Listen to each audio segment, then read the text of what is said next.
Welcome to this episode of Mommy Sea Star. Today we see a backhoe loader right here. Look at this amazing equipment. It's hydraulics, so I want to ride it. Here's the bucket in the back, can dig. And here's a bucket in the front for digging too. Wow, look at the treads on those tires.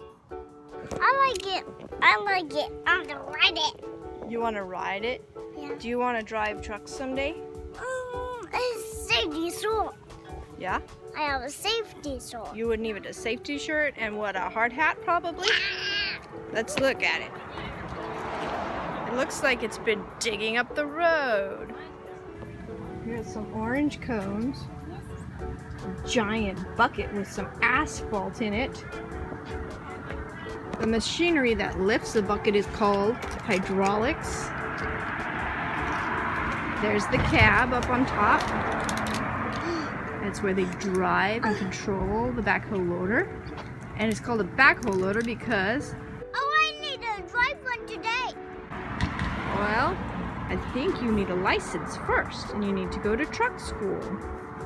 It's called a backhoe loader because it has a bucket on the back. And it has controls on the back to control this big bucket for digging. And look, this is where it's been digging up the road.